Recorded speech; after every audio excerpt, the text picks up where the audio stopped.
Hey friends, welcome back to Content Creation Challenge. I'm Elena Motonono. I help online language teachers work smarter and build and grow their businesses that they're so passionate about, that they enjoy showing up for and don't feel that as a drag. And of course, as a result, their businesses will be growing and blooming and thriving. And isn't that an amazing thing? All right, so in this video today, I would like to talk about writing or creating content for your ideal client. When you're starting out, it is very difficult to figure out who you're writing for. And we talked about in the previous video about the importance of showing up every day consistently and putting something out there, even if it's not perfect, reminding ourselves that all you're doing right now, you're at this stage of making marks. You're not at the stage of performing to convert. You're not there yet. And it's very important to keep that in mind. It's the same with language learning. A lot of people have this idea when they start learning the language, they see this picture of themselves speaking or, maybe even translating or doing something fun with a language. And here, oh, well, the drudgery of picking up your textbook every day or maybe even a podcast and trying to figure out what is it about and how do you learn it. And this is exactly what it's like with content creation or anything else that you are learning as a business owner, new business owner. You are starting out from a sheet of paper and it's blank, right? And you're starting by making marks and they're going to be imperfect and you're learning to be okay with imperfection. And as you are getting deeper into who you're writing for and how you're going to connect with this person, whether it's writing, by the way, or video creation, it doesn't matter. This is where it gets more and more specific and focused, where you are working to target to find that ideal client that is currently looking for you. Just to think about it, and thinking about it just makes me so excited that somewhere out there, even here on YouTube, as I show up every day, there are people that are watching right now that are looking at this content and saying, this is amazing. This is exactly what I need. And this can happen for you. This can happen for anyone who is showing up with courage. But of course, to make our marks look exactly like our client expects them to look, we need to start thinking about who is this ideal client that we are creating this content for. And this is what our video or exercise is about today. So we are going to doodle. We are going to doodle an ideal client. I call it ideal client wheel because of how it will look. It will look like a wheel. So in the middle of the wheel will be the picture of your ideal client. And I like to draw a little doodle of myself because, and you will discover that as you start creating content and as people start noticing you and connecting with you, and then you'll find your first subscribers and first clients, you will discover that the people that you work best with are, surprisingly, people that are into the same things that you are into. They are, in a way, you are a lot alike them. And this is not a coincidence because we are most impactful when we are creating something from our heart and we're bringing something from our heart, what we know, to the audience. And if we're truly authentic and if we show up authentically, then it will connect with the people that in some ways are like us. Now, I'm not saying that we're cloning ourselves here, but there are certain things that will really appeal to your audience and will not appeal to people that are not your audience. It's just like with friendship. You cannot be friends with everybody. You might be closer to some people and not very close to others for some reasons that only you know. But envisioning this ideal client of yours will help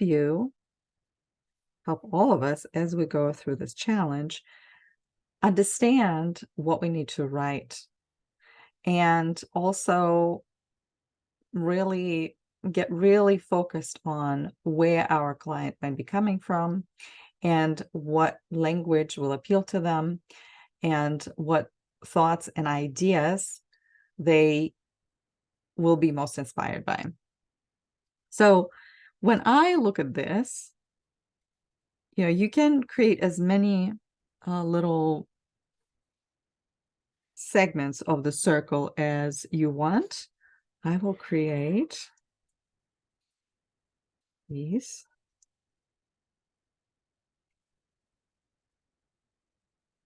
Okay, and in each of these segments, I will write something about my ideal client. And these things are important to me when I work with people. And maybe if you had experience of teaching and coaching, you can draw on that experience, which is awesome. But if you do not have this experience, that's okay too. Or maybe you taught only on bigger platforms and you really don't know. Do you like this client, or did you make yourself like this client? There is a huge difference there. And usually, if you really enjoy working with someone, you lose track of time. Now, if you do not know, you can just imagine what would be really important for you in this person that you're working with. What would make it really, really impactful for you?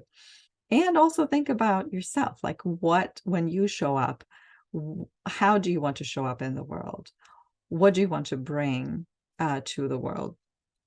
So the first thing that obviously is important for everybody is your ideal client, which I should be writing ideal client wheel. That's the exercise. So usually when I first created this similar assignments, there are many of those, they call them avatars, whatever you want to call them. But the first thing I always thought, well, my ideal client is the one who's going to pay me.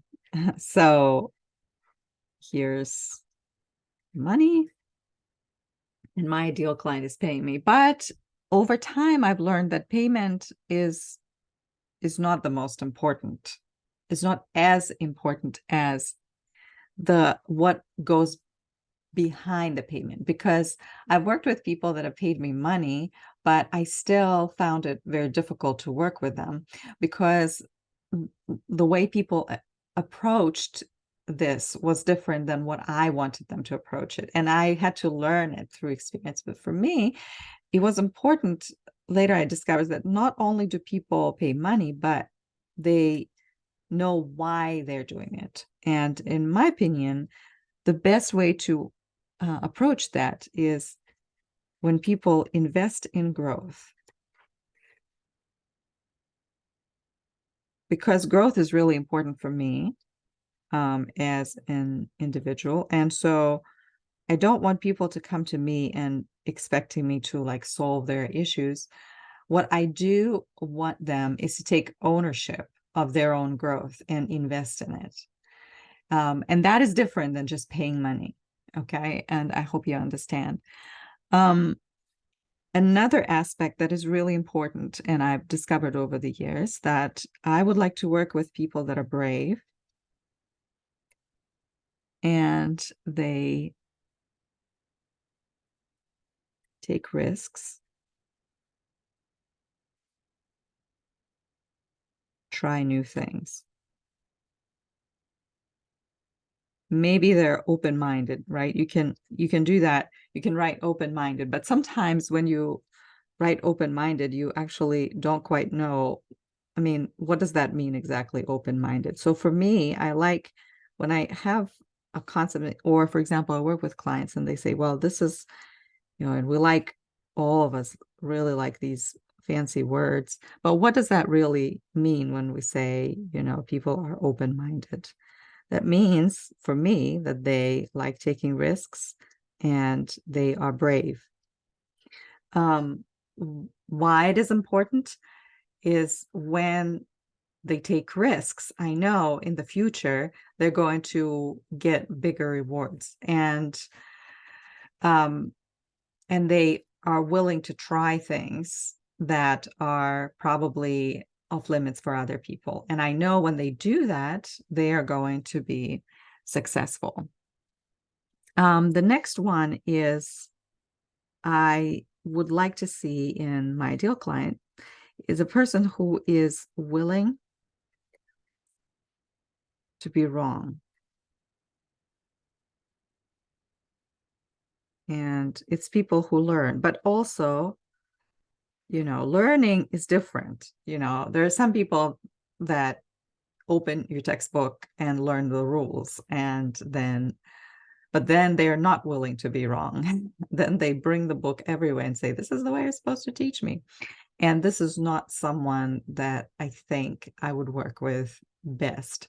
I would like to impact people that are willing to be wrong and say, okay, well, I've been doing it this way, but maybe, just maybe, what if it's not exactly, it doesn't work that way? Maybe there are ways in which it, where it can work differently. And so I'm going to do a little doodle of somebody's like cross-legged and like considering, maybe I don't really know everything. Then the next one might look like a contradiction, but it's not to me. I feel like it's very important to ask questions. So people that I like working with are asking questions. So they're seeking, not just saying, well, that's the way things are. And here, like I said, it's very important when you're creating something like this. It's easy to say like, oh, it's not somebody with the fixed mindset, but what does it mean? So to me, people that are, have this growth mindset are people that are asking questions and they're constantly seeking for answers, and then they're trusting. So because if you don't trust themselves or me, if you don't trust, then you are going to get stuck because you will want to move forward, but then you keep wondering and doubting, well, what if it's wrong? So questions here doesn't mean you are, doubting. Questions here are actually about seeking and saying, okay, is it really going to work? And what can I do to make it work?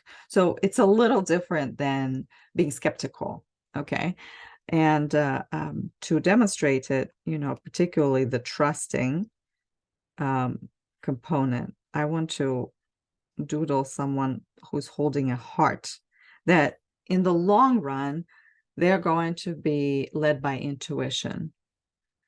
The next one that is another important aspect for example, my ideal client is self-compassionate.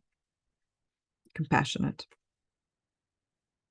And just write self-compassion, or in general, compassionate towards themselves. I'm going to draw little hands.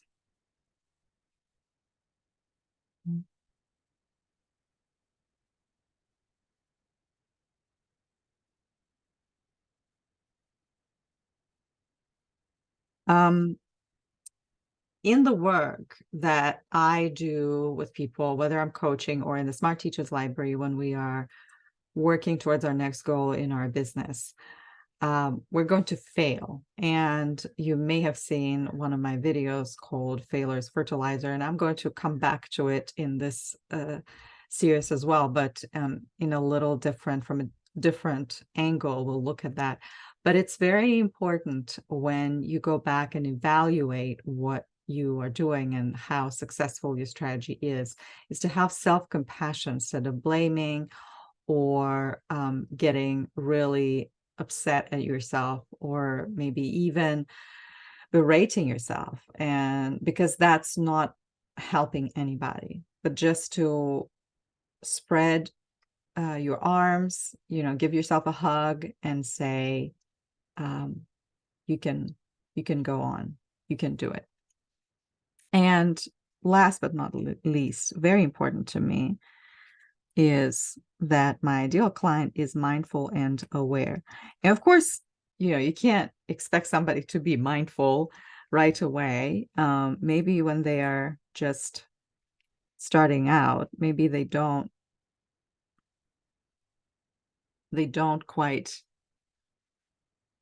let me get her eyes closed. They don't quite yet know what it means, or they don't practice mindfulness, and that's okay. But it's people that want to observe their thoughts and look at them so that they can get better results. And it's really important for me, because sometimes people come and say, well, yeah, your strategies, whatever you're saying on your blog is great, but it's not going to work for me. And at that point, I will ask someone, well, why do you think it's not going to work for me? And if a person is not willing to just stop their desire to get fixes and sit and think, then I don't think I will be able to really help this person, move to where they need to move.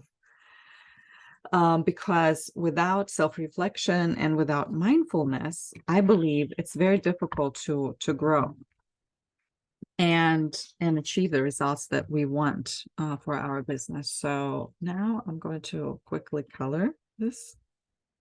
And as I color, and as you color, you can take this time and consider and think about this ideal client out there, and he or she is there. And the reason I can tell you that is because I've been at this for so long, and I know what it feels like if you're starting out, or maybe you just change your niche, right? Or maybe you're doing something new, different project. Maybe you're going a new venue, like me here on YouTube. And of course, it's easy for me to say because I bring some audience from my other channels, but still, I come to it as someone who wants to try something new. And it sometimes feels like, even though and I know that there are people out there, sometimes when you just get out and try something new, you feel like, oh no, I'm speaking into the void. And I'm going to reference my book again, Music in the Silence. And it actually comes from this quote attributed to Mozart, who said, the music is not in the notes, but in the silence between them. And yeah, I believe that sometimes when you go and start posting content, you feel like you're speaking into this void and into the silence, and it feels so heavy on you. But what helps is to be reminded, or to remind ourselves and have that faith that there are people out there who are reading and listening. And I remember my realization after months of posting, maybe a year of posting content, and meeting someone for the first time, and this person was telling me, oh, I've been reading your blog since the beginning. And I was so shocked because it's like, this person never showed up and told me, hey, I'm reading your blog. But that taught me that there are many people out there that are reading or watching or maybe listening to, if you're doing YouTube, and you may think that there's nobody listening, but people might be listening and showing up just to hear more of your perspective, because they find your perspective unique, and we sometimes give up so soon, so quickly, just because we don't have some kind of visible results. And so now I'm going to get, ooh, yay, look at this. The watercolors are all mixing up, and it's great because it reminds me that nothing is perfect, and it's okay. It's okay when stuff is not perfect. It's totally fine. I am going to remind you that the foundation, going back to what I talked about, the foundation of your content creation is you showing up. And then as you show up and you start looking at, okay, what do I want to say? Then you go back to this wheel and you look at, okay, my ideal client, I believe, is interested in investing in growth. So I want to talk about growth. I want to talk about what it means to grow and change and how I can facilitate that growth. And of course, then you ask yourself too, which is another point here, is when you are going online and creating content for someone that probably has all those qualities, right? You also want to ask yourself, how am I practicing these qualities? So if it's important for me to invest in growth, am I investing in growth, or am I just there telling other people, hey, can you come and pay me money? But, I myself, I'm not in the position yet to invest in growth. And that's where investing starts, actually, when you're not in the position. Um, are you mindful and aware? Are you practicing mindfulness if that's important for you? Because if you're not doing that, or you're not consistently doing that, then when you are going out there and asking your clients to, to invest or be mindful and aware, it will be, or if you're creating content about this, they will most likely wonder, like, okay, well, how are you different, or can you tell us from your example? And that usually is so powerful when you can bring your own example, which I do all the time. I bring my own example and my own stories, but I need to practice self-compassion too. I need to be willing to learn. I need to be brave and take risks and try new things, because if I am asking my clients to do that, I need to do that. And when I do that, actually, that's the crazy thing. When you practice all these things, you're able to create content that connects, because you're not coming as a teacher who knows it all and never practices because you're already beyond that and you're this guru. But you actually coming as a learner, and people respond very well to someone who comes in with humility and who shows that they are on the journey with them as well. That's how people trust that you can help them as well, that you are not looking down on them from your position of already knowing everything, but you are actually right there with them, and you are sharing your journey with them, so that they don't feel so vulnerable or alone, and so they can trust you to help them walk this journey. I hope today's video was helpful to you. I want to remind you that if you want to get deeper into the drawing process and the doodling and also reflection that goes with it, I have Q&As at the end of each month, and you can sign up using the link in the bio. And I also want to let you know that the Smart Teachers Library is now open.